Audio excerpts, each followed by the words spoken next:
New York City. January 7, 1943. A hotel maid pushes open the door to room 3327 of the Hotel New Yorker. Inside, she finds the body of an 86-year-old man who had lived in that same room for the last 10 years of his life. He died alone. He died broke.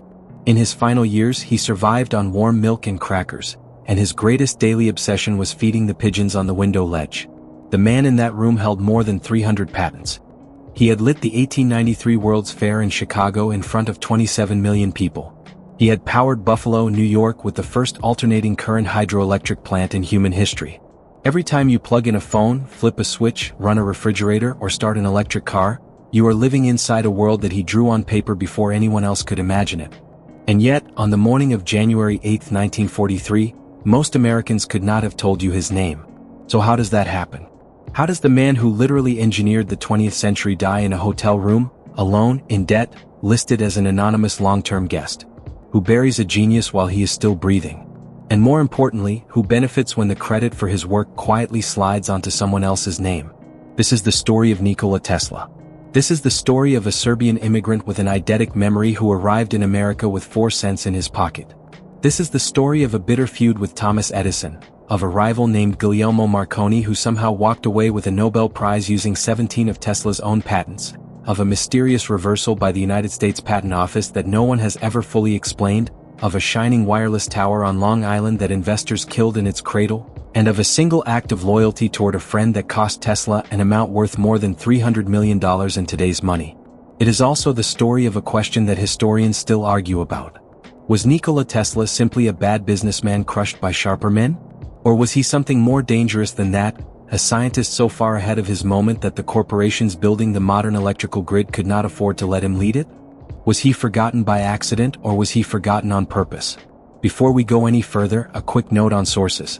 Much of the biographical reconstruction that follows draws from a video by the YouTube channel Fern, titled The Tragic Story of Nikola Tesla, available at youtube.be/fayue-0G1P5K. Fern's account, in turn, leans on Tesla's own writings from a 1919 article about his method of invention, on public patent records, on contemporary reporting from the War of the Currents, and on the well-documented legal history of the radio patent dispute that continued in United States courts long after Tesla himself was dead. Where a specific quote, dollar figure, or dated event appears in this video, it is drawn from that public record. Where the record has gaps, we will say so. Because Tesla's life has gaps. Big ones. Years where his own family thought he had drowned in a river. A laboratory that burned to the ground in 1895 and took a decade of research with it. A tower on Long Island that was dismantled and sold for scrap metal. And a small pile of personal papers that vanished from that hotel room on the morning that his body was found. And that is where this investigation actually begins. Not with the mystery of who erased Tesla from the popular memory of the century he built, though we will get there. It begins with the man himself, with the strange, feverish, hallucinatory way his mind actually worked, because you cannot understand why the world eventually rejected Nikola Tesla until you understand what kind of mind the world was actually rejecting. To understand how that man ended up alone in room 3327, we have to go back to the beginning. Because the story of Nikola Tesla does not start in New York in 1943, and it does not start with Thomas Edison either. It starts on a night in the summer of 1856, in a small village in what is now Croatia, in the middle of a thunderstorm so violent that, according to the family legend, the midwife delivering the child looked up in the middle of the birth and whispered that this baby would be a child of darkness. His mother took her son in her arms and answered back in the same room in the same storm that no, this one would be a child of light. She could not have known how literally those words were about to come true. He was born on July 10, 1856, in the village of Smiljan, in the military frontier of the Austrian Empire, in what is today central Croatia. The storm outside the family home that night was, by all accounts, a genuinely violent one, thunder rolling straight across the mountains, lightning cracking over the roof again and again, the sort of weather that in a religious household is treated as an omen. His father, Milutin Tesla, was a Serbian Orthodox priest. His mother, Juka Mandic, was a woman of enormous mechanical intelligence who spent her spare time inventing small household devices, egg beaters, kitchen tools, work implements, all of them designed and built by hand in a village that had almost nothing in the way of formal industry. She could recite epic Serbian poetry from memory, thousands of lines, and she had what modern psychologists would call an eidetic memory, the ability to summon a scene or a page back into her head in perfect visual detail. She passed that ability directly on to her son. For the first 5 years of his life, Nikola was the second child in the shadow of an older, brilliant brother named Dane. Then one day the family horse threw Dane and Dane died from his injuries. Nikola was in the yard when it happened. He would be haunted by that image for the rest of his life. It was also, according to his own later memoirs, around this period that he began to experience something extremely strange. Flashes of blinding white light in his field of vision. Images that were not quite hallucinations and not quite memories, appearing in front of him with such vividness that the young child sometimes had trouble telling what was actually in the room from what his own mind had put there. His mother believed he had inherited her memory. His father quietly worried that the boy was losing his mind. But that trait, that ability to see something so completely inside his own head that it was almost more real than the world in front of him, became the single most important tool of Nikola Tesla's adult life. He would later describe in a 1919 article about the process of invention, that he could design an entire mechanical device inside his imagination, run it, watch it operate, spot the flaws and correct them, all without ever putting a pencil to paper. He said, in that same article, that in 20 years of doing this, his physical prototypes had always worked exactly as he had first imagined them. Not sometimes. Every single time. His father wanted him to enter the priesthood. Nikola wanted to be an engineer. That argument might have gone on for years if not for what happened when the boy was a teenager. He caught cholera. He nearly died. Bedridden for months, wasting, delirious, his father sat by the bed and promised that if the boy survived, he would send him to the best engineering school in the empire. Nikola survived. And in 1875, he enrolled at the Technical College in Graz, Austria. At Graz, he studied like a man being chased. According to accounts from his own professors, he worked from 3 in the morning until 11 at night, 7 days a week. His teachers eventually asked his father to intervene, warning that the young Tesla was going to work himself into an early grave. He was fluent in 8 languages. He could perform staggering feats of mental calculation on the spot. He was, by every report, the most gifted student the faculty had ever seen. And then, without warning, he simply collapsed. He fell into a compulsive gambling addiction that consumed his money, his sleep, and his attention. He dropped out. He cut off contact with his family. And for a long stretch of the mid-1870s, no one who loved him knew whether he was alive or dead. His friends back in Croatia would eventually decide, in the absence of any letters, that he must have drowned in a river. He had not. He had wandered across Central Europe, taking whatever electrical work he could find, until he landed in Budapest and took a job as a technician at a local telephone exchange. And it was there, one afternoon on a walk through a public park, that the 26-year-old Nikola Tesla stopped in his tracks. Because inside his mind, inside that eidetic imagination his mother had given him, he had just seen it. The complete, working design for a motor running on alternating current. He would call it the induction motor. And it was, in that park in Budapest in 1882, the invention that would eventually light every home in America. Getting there was not straightforward. In 1882, the same year as the park moment, Tesla took a job in Paris with the French branch of Thomas Edison's electric company. He started small, installing interior lighting in Paris buildings. The managers watched him work for a few weeks, then quietly moved him to more complex assignments, designing and building the dynamos and motors that the branch actually depended on. Within months, he was being sent out across Europe to fix problems at other Edison installations that no one else in the company could crack. In 1884, one of his managers wrote a letter to New York recommending Tesla for a position at Thomas Edison's own laboratory, the Edison Machine Works in Manhattan. Tesla accepted. He boarded a steamship.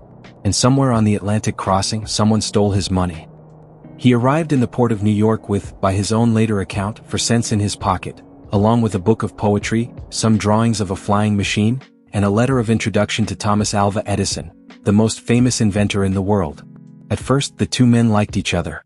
Edison, who was 37 at the time and already a national celebrity, was impressed by the strange, tall Serbian who could design entire machines inside his own head. He would later say publicly, and this line is preserved in the historical record, that he had had many hardworking assistants, but that Tesla was the best of all of them. Tesla, for his part, admired Edison's practical instincts and his sheer output. That did not last.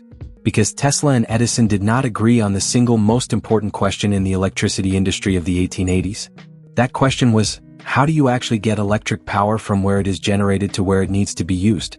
Edison believed the answer was direct current, or DC, in which electric charge flows steadily in one direction.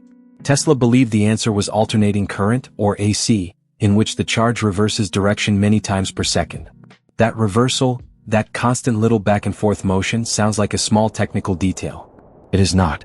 Alternating current allowed engineers to step voltage up for long-distance transmission and then step it back down at the destination, which meant that one power plant could serve an entire region instead of a single neighborhood. It also meant safer, more powerful transmission at industrial scale. It is the reason your refrigerator, your air conditioner, and the lights in your ceiling run on AC today, and the reason that smaller devices like flashlights still use DC. Edison knew all of this. And Edison also knew that if AC won the argument, the enormous portfolio of DC patents he personally owned would collapse in value overnight. So Edison did not oppose AC as a scientist. He opposed it as a businessman. The trigger for the split came in the form of a bonus. According to Tesla's own account, a senior manager at the Edison Machine Works promised him $50,000 in the mid-1880s, real money at the time, roughly $1.5 million in today's currency, if Tesla could redesign and dramatically improve a series of Edison's existing DC machines. Tesla did it. The machines worked. When he then walked into the manager's office and asked for the $50,000, the answer he received in one version of the story was that there was no bonus money. In another version, Edison himself looked at Tesla and said, in effect, that Tesla did not understand American humor. Tesla resigned on the spot. In 1885, he founded his own electrical company in New York. His investors were, unfortunately, not interested in his AC ideas at all. They were interested in extracting his existing patents. Within months, they had voted him out of his own company and taken every one of the patents he had assigned to it in exchange for shares that were now, suddenly, worth nothing at all. Nikola Tesla, one of the most brilliant electrical engineers alive, had to take work digging ditches in Manhattan at $2 a day just to eat. $2 a day. For a man who had, in his imagination, already designed the grid of the 20th century. He would later call it the lowest point of his life.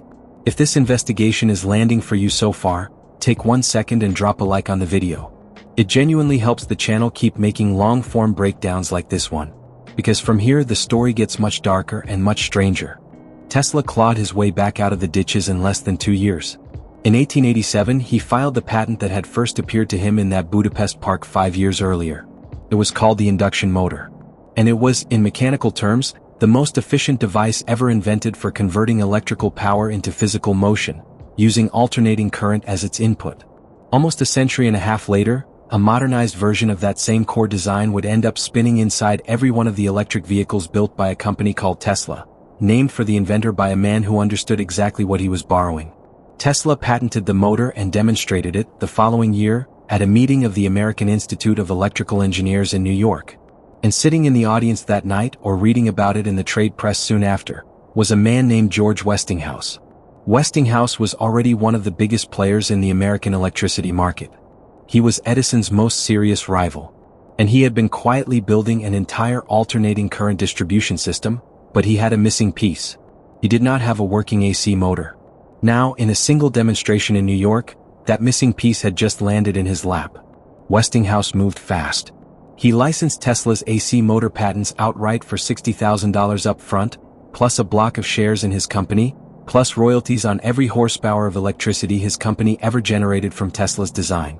On top of that, he hired Tesla personally as a consulting engineer at $2,000 a month, which, adjusted for the modern dollar, works out to roughly $50,000 a month in today's purchasing power. For the first time in his life, Nikola Tesla was, on paper, going to become genuinely rich. But the deal put him directly in the crosshairs of Thomas Edison. Because when Westinghouse walked out with Tesla's motor, the entire commercial future of Edison's direct current empire was suddenly under threat. And this is the point where the story stops being about two rival engineers and becomes about something uglier. This is the moment where the so-called War of the Currents began in earnest. To understand the stakes, hold on to one number. By the late 1880s, Edison's company had already installed hundreds of local direct current stations across American cities. Each one of those stations, because DC could not carry power more than roughly a mile before losing most of its voltage, had to be built physically close to the customers it served. That meant Edison's business model, and the capital tied up in it, depended on selling a lot of small stations to a lot of small neighborhoods. Alternating current, by contrast, could throw power hundreds of miles down a single high-voltage line. If AC won, Edison's entire infrastructure became permanently obsolete. There was no polite version of that outcome. There was only bankruptcy. Edison did not fight it in the laboratory. He fought it in the newspapers. Publicly, he insisted that alternating current was dangerous, uncontrollable, deadly. Privately, and this is where the documented record turns genuinely disturbing, he began to organize demonstrations designed to prove that danger by killing things with it. He and his associates began publicly electrocuting animals, stray dogs and cats first, to demonstrate what an AC current could do to living tissue. They lobbied state prisons to build electric chairs powered by, specifically, alternating current so that the technology would be linked forever in the public mind with executions. Edison quietly funded that campaign from within his own organization. The most infamous single episode in this campaign happened in January 1903. At an amusement park on Coney Island, a circus elephant named Topsy, who had killed a handler and was scheduled to be destroyed, was electrocuted in front of a small crowd using an alternating current supply. Edison's motion picture company filmed the killing and released the footage commercially under the title Electrocuting an Elephant. It was screened for paying audiences. The purpose was not entertainment. The purpose was to make ordinary Americans afraid of AC power in their homes. It did not work, but it did by Edison time. And while Edison was busy staging animal killings on Coney Island, Tesla and Westinghouse were quietly winning the actual war, on the actual grid, in ways that Edison could no longer stop. The moment where the balance tipped came in Chicago in 1893, at the World's Columbian Exposition, an enormous World's Fair built along the shore of Lake Michigan to mark 400 years since the arrival of Columbus in the Americas. The organizers wanted the entire fairground illuminated at night, on a scale nothing on Earth had ever attempted before. They put the electrical contract out to bid. Edison's newly consolidated General Electric bid one price. Westinghouse and Tesla bid a substantially lower one, using AC. Westinghouse and Tesla won. That fair was, in retrospect, the moment the argument ended in front of the public. 27 million people, roughly a third of the American population, walked through those fairgrounds in 6 months. And every one of them saw an entire miniature city lit up in the dark by alternating current. There was no press release Edison could send that would unwrite that memory. The future had a color, and the color was AC white. The follow-up blow was even bigger.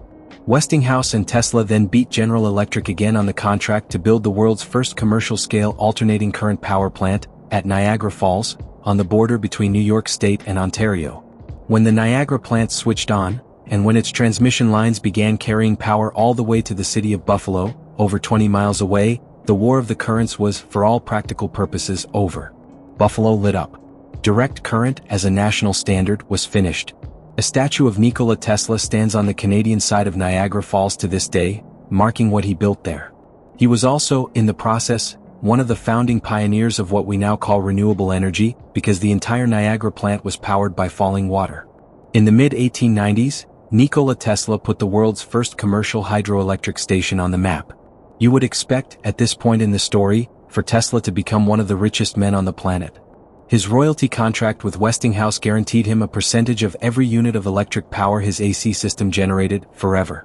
As Buffalo lit up, and as city after city rewired for alternating current in the years that followed, that royalty stream should have compounded into one of the largest personal fortunes in American history.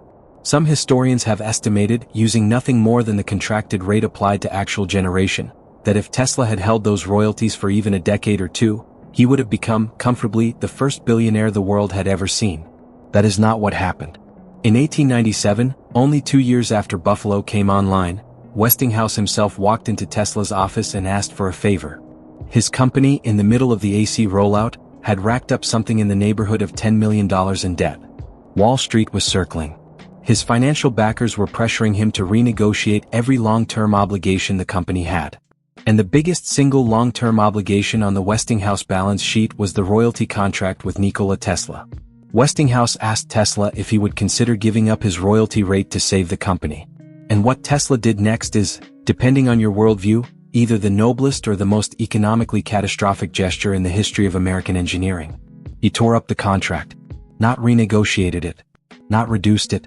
He physically tore the contract in half, in front of Westinghouse, and told him that Westinghouse had believed in him when nobody else on earth had, and that he was not going to be the reason that the man who had lifted him out of the ditches lost everything. He walked away from an estimated $12 million in royalties, a number that translates, in today's purchasing power, to well over $300 million. Possibly more.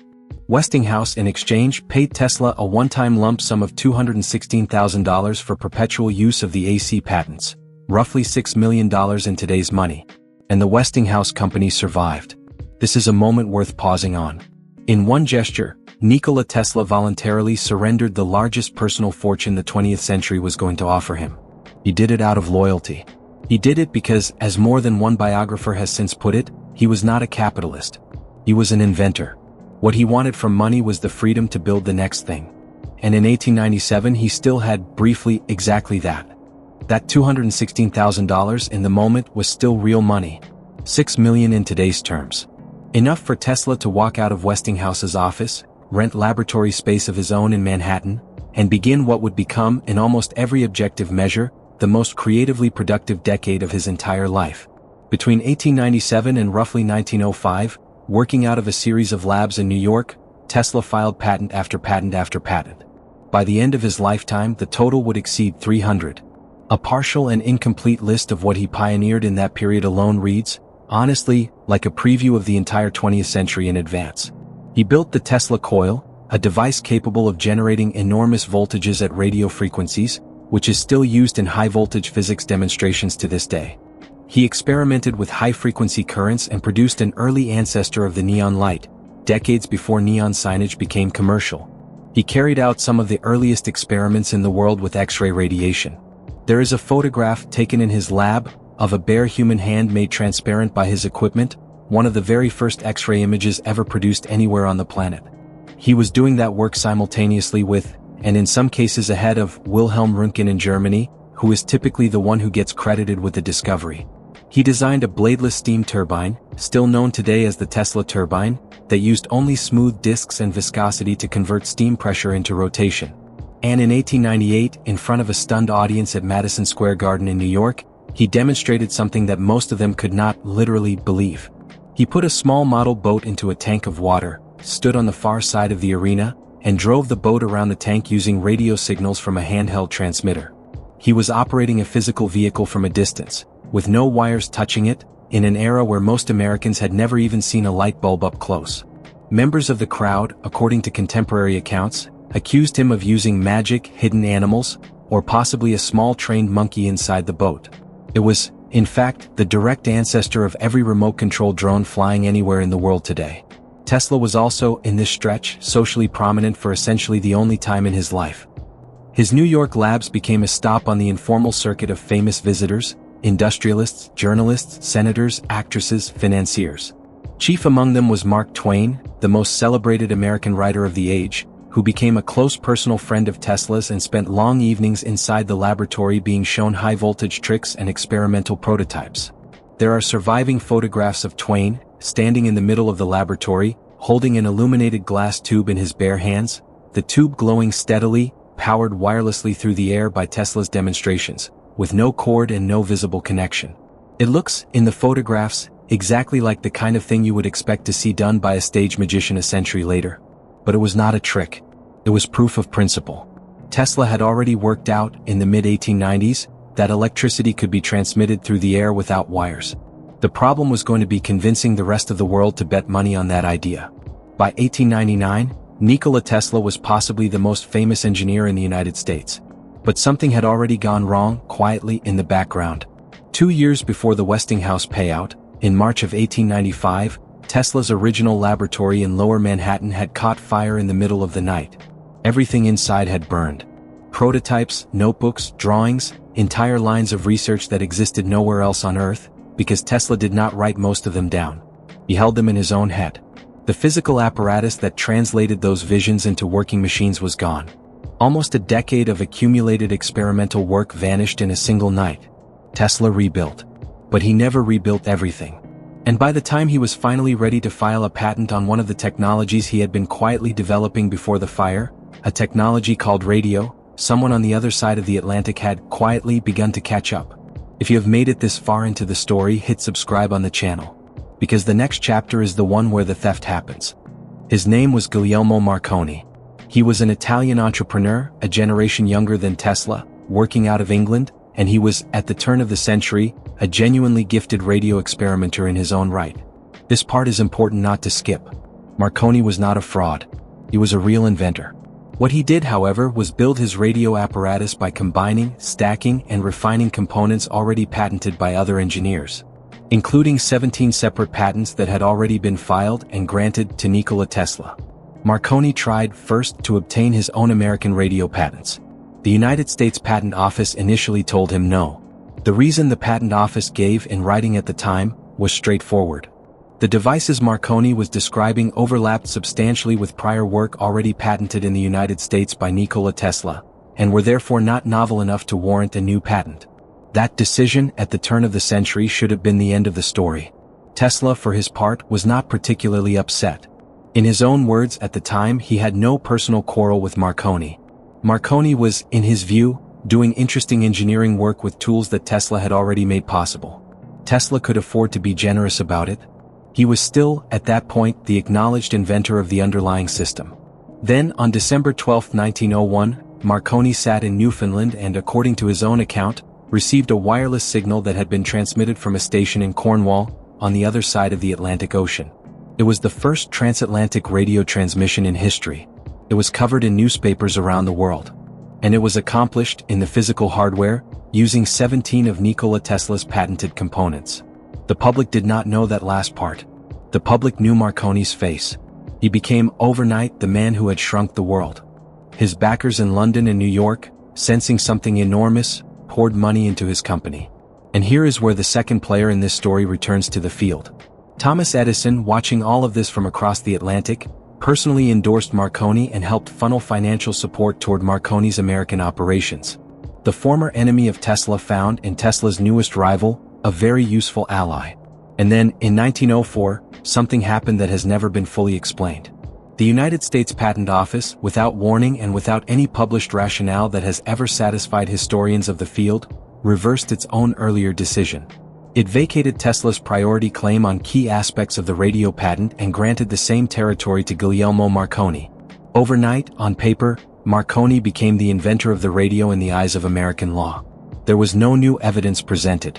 There was no technical breakthrough that had appeared in the intervening 4 years. There was simply a decision quietly issued and then filed away. The question of why the Patent Office made that reversal, exactly what pressure, if any, was applied, and by whom, remains one of the enduring open questions in the history of American patent law. What we can observe is what happened next. Marconi, now legally recognized as the inventor of the radio, was awarded the Nobel Prize in Physics in 1911, an honor that in strict technical terms was only made possible by the earlier work of Nikola Tesla, whose name did not appear on the citation. Tesla was not primarily robbed by an accident of history. He was robbed by a decision made behind a closed door in a government office in Washington, in a year when the men with the deepest pockets in American electrical manufacturing had every reason to want the credit for radio to sit on somebody else's name. Whether the reversal was outright corruption, a quiet institutional favor, or something more diffuse, is a debate historians have not settled since. What is not in dispute is who benefited and who did not. Tesla was furious. He sued. The lawsuit dragged through the American courts for decades. And in 1943, the United States Supreme Court finally issued a ruling on the case. It ruled in favor of Tesla. It reinstated his primacy on the disputed radio patents. It effectively confirmed, in the highest court in the country, that Tesla had been right about who invented what. The ruling was issued only months after Nikola Tesla had died alone in room 3327 of the Hotel New Yorker, still convinced, in the last year of his life, that the world had stolen his work. The lawsuit was still crawling through the courts when the second half of Tesla's life fell apart around him. And the reason it fell apart is that Tesla, right in the middle of the Marconi crisis, had staked absolutely everything on a project that was too far ahead of its time for anyone in 1904 to fund. The project was called Wardenclyffe. It was a wireless transmission station built on a stretch of open land at Shoreham, on the north shore of Long Island, New York, roughly 60 miles east of Manhattan. It was anchored around a single enormous tower, 187 feet tall, topped with a metallic dome the size of a small building. The purpose of Wardenclyffe was not, in Tesla's mind, radio. Radio was actually the smaller part of the plan. The real purpose of Wardenclyffe was to demonstrate that electric power itself could be transmitted, wirelessly, from a central station to any point on the surface of the Earth. No cables. No transmission lines. No neighborhood grids. Just the atmosphere and receivers. If it had worked at scale, Wardenclyffe would have made the entire project of stringing copper wire between cities obsolete before the 20th century had really begun. It would have delivered free or nearly free electricity to anyone on Earth with a receiver. It would have made Tesla, if he had chosen to charge for it, the man who owned the atmosphere. It would also have made the existing utility monopolies, the ones actively wiring America for AC power at that very moment, essentially worthless.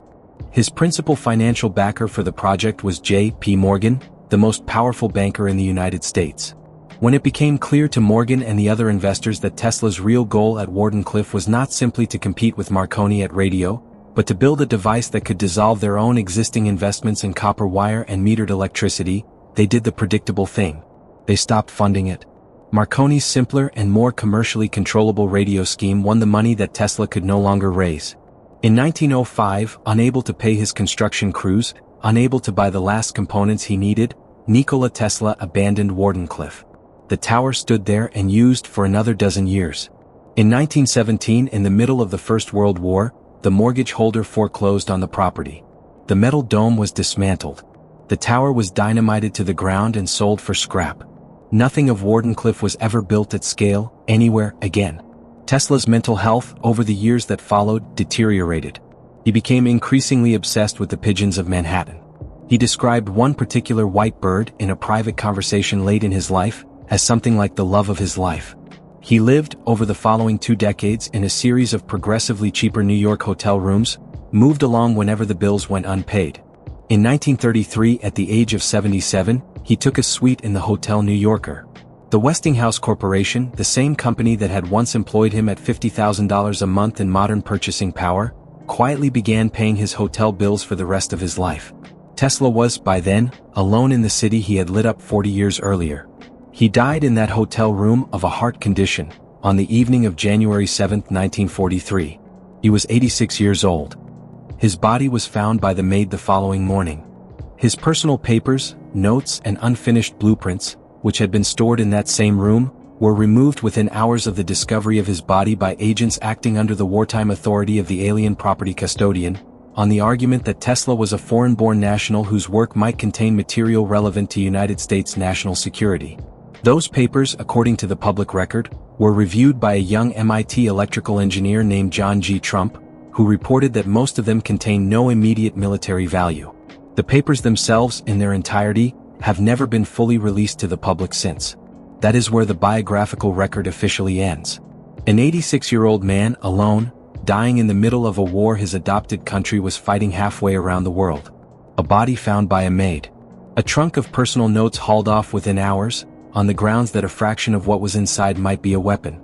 And then, 6 months later, a Supreme Court ruling handing back the credit he had spent 4 decades chasing, arriving on his grave. So why did the world let it end this way?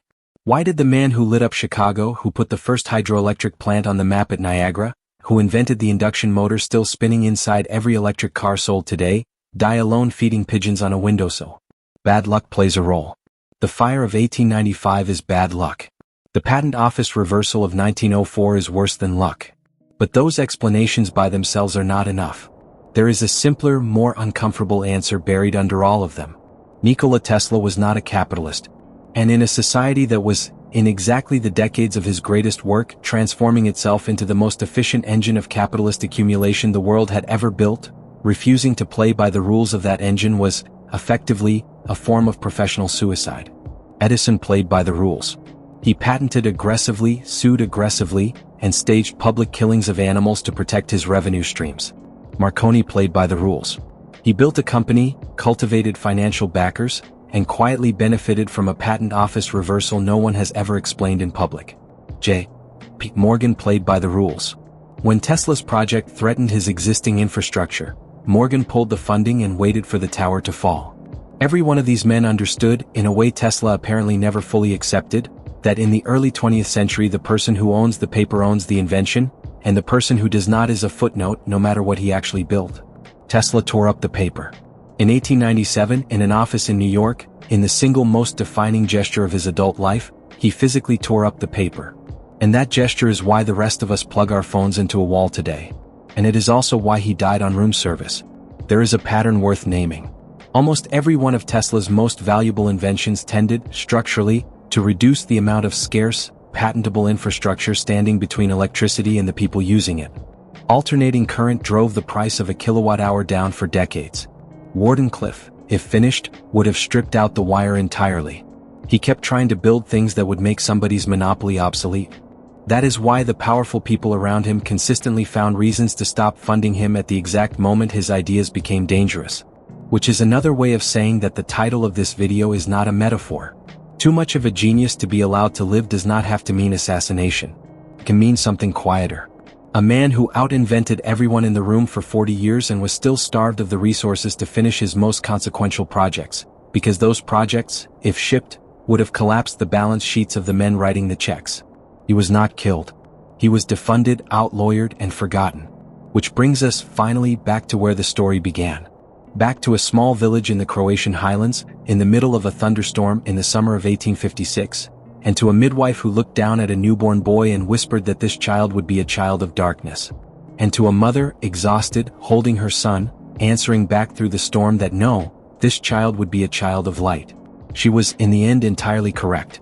The lights in your room, right now, in your house, are burning because that child grew up and figured out how to make them do it. In part because a company named after him started selling electric cars in the 21st century, the world is finally beginning to relearn the story of the man who inspired it. Modern life runs on Nikola Tesla, whether modern life remembers his name or not.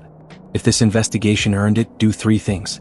Drop a like so the algorithm keeps sending it out to people who need to see it. Hit subscribe because the next investigation on this channel looks at another moment where a system quietly buried the person who built it. And in the comments, tell me what you actually think. Was Tesla naive when he tore up that royalty contract in 1897? Or was that the most morally coherent decision anyone in the American electricity industry made that decade? Was the 1904 Patent Office reversal straight corruption, or something more diffuse? And if you had been sitting in Tesla's chair that year, across from a Westinghouse in debt, holding a piece of paper worth over $300 million in today's money, would you have torn it up? Say it in the comments. See you in the next one.